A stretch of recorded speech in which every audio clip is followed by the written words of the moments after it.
नहीं, 23 तारीख तक बदल गए हैं नियम। कमिश्नरेट पुलिस ने लागू की धारा 163। सिर्फ ड्रोन ही नहीं और भी बदले हैं नियम। जानिए क्या क्या हुआ है बदलाव। त्योहार पर एक्टिव हुए योगी। अगर आप भी नोएडा में ड्रोन उड़ाकर दिवाली की रौनक को कैद करना चाहते हैं तो ये खबर आपको झटका दे सकती है, क्योंकि नोएडा में ड्रोन उड़ाने पर साफ मनाही कर दी गई है।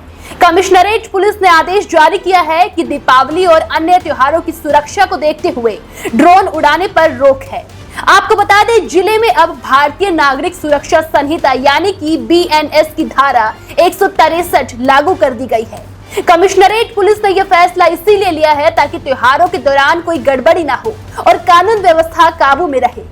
खबर है कि ये आदेश अब 23 अक्टूबर तक प्रभावित रहेगा, यानी इन दिनों में किसी भी तरह की लापरवाही बर्दाश्त नहीं की जाएगी। अब ड्रोन उड़ाने, धरना देने या बिना अनुमति सार्वजनिक सभा करने पर सीधी इन्वेस्टिगेशन होगी। अब अगर आपने ड्रोन से दिवाली की झिलमिलाती रोशनी कैद करने या फिर कॉलोनी में डीजे की धुन पर डांस करने का प्लान बनाया है तो जरा संभल जाइए, क्योंकि पुलिस ने साफ कहा है कि बिना अनुमति ड्रोन उड़ाना पूरी तरह गैर कानूनी है।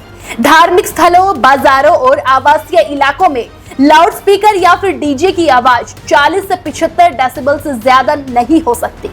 अगर किसी ने इस सीमा को पार किया तो साउंड सिस्टम जब्त करने के साथ केस दर्ज किया जाएगा। अब दिवाली की रात में धमाल नहीं बल्कि संयम और शांति का माहौल होगा। इसका सीधा मतलब है कि किसी को खुशियों का बहाना बनाकर कानून तोड़ने नहीं दिया जाएगा। त्योहार की रौनक तो बनी रहेगी मगर अनुशासन की डोर भी कसी जाएगी। और सिर्फ यही नहीं, योगी ने भी त्योहार पर सुरक्षा को लेकर पूरी सख्ती की मॉनिटरिंग संभाल ली है। खबर है कि मुख्यमंत्री आवास पर हुई हाई वोल्टेज मीटिंग में योगी ने पुलिस और प्रशासनिक अफसर्स को 2 टूक चेतावनी दी और कहा कि त्योहार में किसी भी लेवल पर गड़बड़ी हुई तो अधिकारी बख्शे नहीं जाएंगे। उन्होंने कहा कि सभी ऑफिसर फील्ड में रहे, सिर्फ मीटिंग और ऑफिस तक सीमित न रहे। जनता को ये महसूस होना चाहिए कि सरकार और पुलिस हर पल सतर्क है।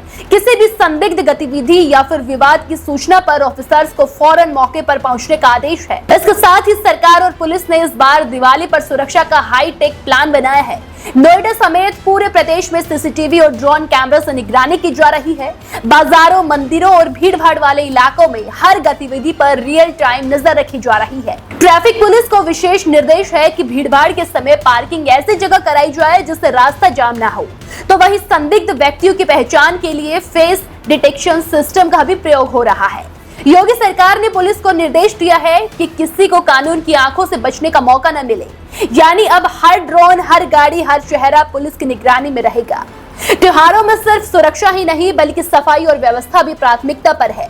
आपको बता दें, योगी ने नगर निगमों और पंचायतों को साफ निर्देश दिए हैं, कहीं भी गंदगी या जलभराव न दिखे। सफाई कर्मियों की ड्यूटी शिफ्टवार तय होगी ताकि मंदिरों और बाजारों में रोजाना सफाई हो सके। बिजली विभाग को कहा गया है कि कोई भी तार खुले में या झूलते हुए न मिले और फायर ब्रिगेड को 24 घंटे अलर्ट पर रखा गया है। किसी भी आपात स्थिति में फायर टेंडर और एम्बुलेंस तुरंत मौके पर पहुंचे। बताया जा रहा है कि इन आदेशों के पीछे एक मकसद है कि सरकार चाहती है कि हर प्रदेशवासी बेफिक्र होकर त्योहार मनाए। बाकी जिम्मेदारी सरकार की है। चर्चाएं तो ये भी है कि इस दीपावली सिर्फ खुशियां ही नहीं बल्कि व्यवस्था की एक बड़ी परीक्षा भी बन गई है और योगी सरकार इस परीक्षा को 100% पास करने के मूड में है।